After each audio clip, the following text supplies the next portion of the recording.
Hai sobat cerita alur film. Hidup ini memang berat dan keras. Seperti itulah faktanya. Jangankan untuk sukses, nyari sesuap nasi aja susahnya minta ampun. Seperti itulah kisah kehidupan tokoh utama dalam film yang akan kita bahas kali ini. Agus adalah seorang petugas PLN cabang Amerika yang hidup sederhana. Ia adalah tulang punggung keluarga. Ia tinggal bersama ibu dan kedua adik perempuannya. Sementara sang ayah kini sedang dirawat di rumah sakit. Ibunya mengeluhkan tentang kesulitan keuangan yang tengah mereka alami. Tagihan pinjol, tagihan listrik, biaya makan serta biaya obat-obatan ayahnya yang sedang sakit. Kepala Agus jadi pening mendengar semua hal itu. Pagi hari, saat bekerja seperti biasa, memperbaiki listrik di rumah seorang warga, Agus secara tak sengaja mendengar percakapan antara si pemilik rumah yang bernama Anton dengan seorang temannya yang bernama Paijo. Mereka membicarakan tentang suatu pekerjaan yang bisa menghasilkan cuan banyak dalam waktu singkat. Setelah pembicaraan tersebut, Paijo pamit pulang dan Anton masuk ke kamar. Tak berselang lama kemudian, terdengar teriakan histeris dari istri Anton yang bernama Siti. Ia mendapati suaminya itu telah dijemput malaikat maut akibat overdosis setelah mengkonsumsi obat-obatan. Polisi lalu datang ke tempat tersebut. Siti dan Agus ditanyai berbagai macam pertanyaan oleh mereka.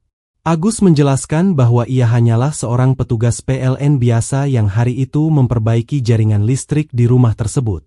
Sebelum pulang, Agus teringat akan sebuah kertas surat yang diberikan Paijo kepada Anton, yang mana Agus sempat melihat Anton memasukkan surat itu ke dalam laci mejanya. Agus berpikir barangkali surat kertas itu ada hubungannya dengan pekerjaan penghasil cuan yang tadi mereka bicarakan. Agus lalu nekat mencuri surat tersebut. Ia membuka dan membaca isi surat itu. Ternyata surat itu berisi nomor PIN dan sebuah petunjuk yang mengarahkan ke suatu tempat, yaitu kantor kurir pengiriman barang. Di sana ia menerima paket kiriman, yang ternyata isinya adalah ponsel, uang, sebuah kunci, dan instruksi yang mengarahkannya ke sebuah tempat, yaitu loker di mana ia menemukan sebuah paket berisi nomor dan tiket kereta. Namun, tanpa ia sadari, seorang detektif mengikutinya. Agus kemudian turun di sebuah terminal dan dari sana ia pergi menggunakan taksi. Ia turun di suatu persimpangan. Tak lama kemudian terlihat seseorang yang datang menjemputnya. Agus tiba di suatu tempat. Di sana ia bertemu dengan seorang pria yang bernama Matt. Pria itu menatapnya dengan tatapan tajam. Ia nampak kebingungan karena pemuda di hadapannya itu bukanlah Anton. Agus lalu menjelaskan bahwa Anton baru saja mati beberapa hari yang lalu.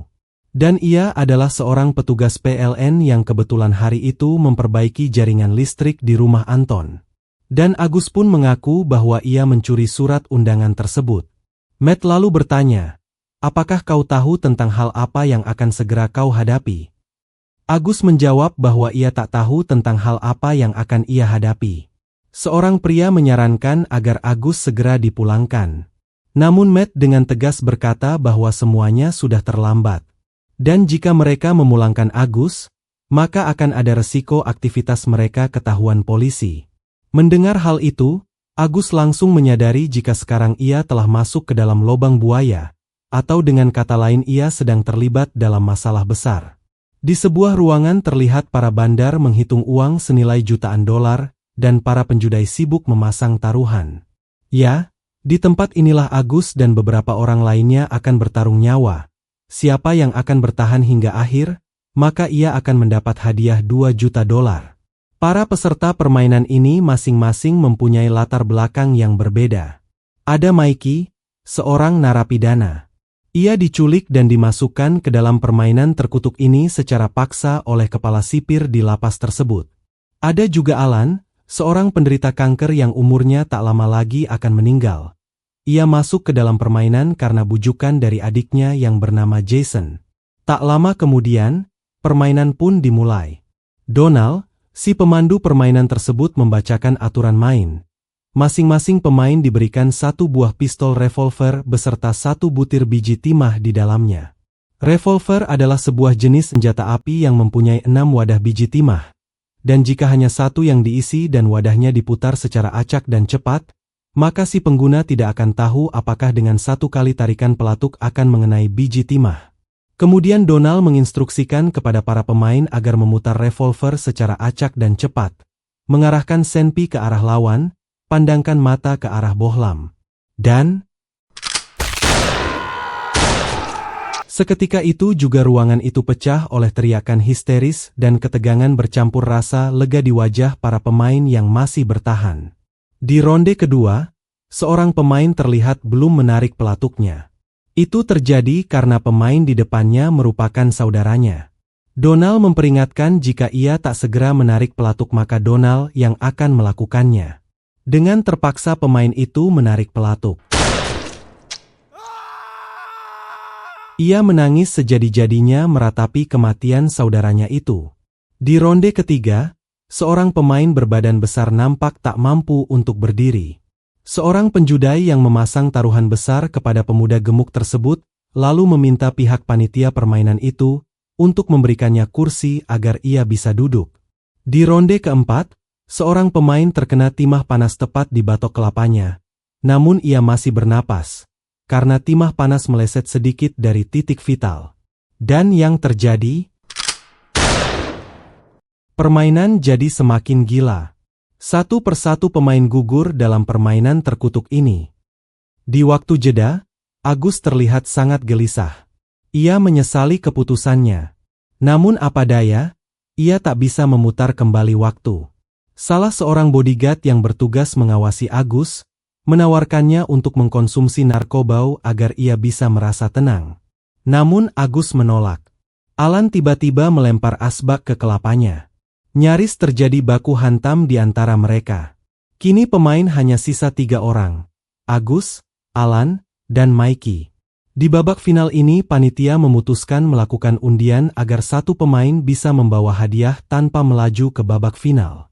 Dan orang itu adalah Mikey. Ia terlihat sangat senang. Kini sisa Agus dan Alan yang akan bertarung di babak akhir ini. Semua mata tertuju pada mereka berdua. Wajah-wajah terlihat tegang, mencoba menerka siapa yang akan dijemput oleh malaikat maut kali ini. Dan pertarungan dimenangkan oleh Agus. Ia terlihat puas. Namun Jason terlihat panik melihat kakaknya yang pergi bersama malaikat maut dan harus merelakan uang yang ia taruhkan padanya. Panitia memberikan uang $2 juta kepada Agus. Dan ia meninggalkan tempat terkutuk itu dengan perasaan lega karena kini ia akhirnya bisa melunasi utang pinjol dan membayar semua biaya rumah sakit ayahnya. Di terminal, Agus melihat beberapa anggota kepolisian yang nampaknya mengincar dirinya. Ia mempunyai firasat bahwa polisi dan detektif telah mengetahui semuanya. Ia lalu menyembunyikan semua uangnya dalam bak sampah. Lalu ia dihadang polisi dan diinterogasi. Detektif mengatakan bahwa mereka telah mengetahui semuanya. Namun Agus tidak mau memberitahu kejadian sebenarnya. Ia mengaku bahwa dirinya berhasil kabur dari tempat terkutuk itu. Detektif bertanya, apakah ia ingat lokasi tempat tersebut? Namun Agus berbohong dengan mengatakan bahwasanya ia kabur dari sana pada malam hari menembus gelapnya hutan, sehingga membuatnya tak tahu jalan ke sana. Pak Detektif menyadari ada yang janggal dari kesaksiannya. Namun ia segera membiarkan Agus pergi. Ia segera menuju bak sampah di mana ia meletakkan tas berisi uang $2 juta itu. Namun bak sampah tersebut kosong. Ia jadi panik. Agus lalu mencari ke bak sampah lain tapi hasilnya nihil.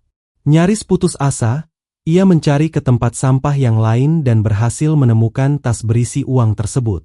Agus lalu mengirim semua uang itu ke alamat rumahnya melalui jasa pengiriman paket.